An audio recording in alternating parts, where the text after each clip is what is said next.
নারায়ণগঞ্জের সোনারগাঁয়ে শারদীয় দুর্গা উৎসবের মহা অষ্টমীতে জেলা ও উপজেলা প্রশাসন পূজা মণ্ডপের সার্বিক পরিস্থিতি পরিদর্শন করেছেন।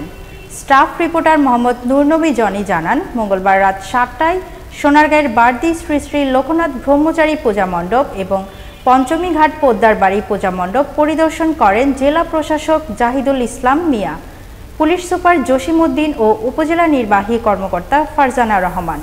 পরিদর্শনকালে জেলা প্রশাসক মণ্ডপগুলোর ঘুরে আইন শৃঙ্খলা পরিস্থিতি ও সার্বিক বিষয় নিয়ে পূজারীদের সঙ্গে কথা বলেন।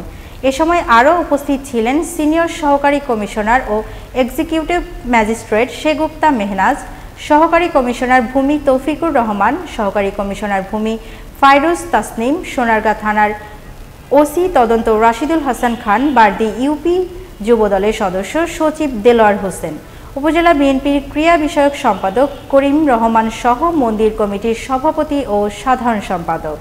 জেলা প্রশাসক বলেন, এবার সারা নারায়ণগঞ্জে উৎসাহ উদ্দীপনার মধ্য দিয়ে সম্পূর্ণ নিরাপত্তার ছায়ায় হিন্দু ধর্মাবলম্বীদের দুর্গা উৎসব পালন করছে। সার্বিক সহযোগিতার পাশাপাশি তাদের নিরাপত্তায় পর্যাপ্ত আইন শৃঙ্খলা বাহিনী দায়িত্ব পালন করছে। আমরা এই নিরাপত্তার চাদরে আমরা ঢেকে দিয়েছি এবং আমরা এবার প্রত্যেকটি সেই 2500 থেকে রূপগঞ্জ, বন্দর, সদর, আজকে আমি সোনারগাঁতে এসেছি, প্রত্যেক মন্দিরে আমরা নিজেরা পরিদর্শন করেছি, আমাদের কর্মকর্তারা পরিদর্শন করছে এবং সেখানে বিভিন্ন ফোর্সের ডেপ্লয়মেন্ট আছে এবং আমরা সেখানে গিয়ে দেখেছি যে সকল মানুষের মধ্যে ধর্ম, বর্ণ নির্বিশেষে সকল মানুষের মধ্যে একটা স্বতঃস্ফূর্ত অংশগ্রহণ আমরা দেখেছি। আমি মনে করি এটি হচ্ছে আমাদের সাম্প্রদায়িক সম্প্রীতির একটি উদাহরণ।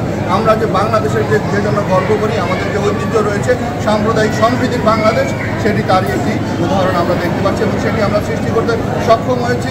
এটি অতীতেও ছিল, আগামীতেও থাকবে এবং আমরা বিশ্ববাসীর কাছে এটি দেখাতে চাই যে আমাদের বাংলাদেশ, আমাদের সমাজ, আমরা আমাদের ঐতিহ্য নিয়ে গর্ব করি, আমরা আমাদের সাম্প্রদায়িক সম্প্রীতি নিয়ে গর্ব করি। ধন্যবাদ এবং আপনাদের শারদীয় দুর্গাপূজার শুভেচ্ছা জানাচ্ছি ধর্ম নির্বিশেষে। আপনারা ইতিমধ্যে লক্ষ্য করেছেন আমাদের চারপাশে আমাদের যে নারায়ণগঞ্জ জেলার 7টি থানা এবং 5টি উপজেলা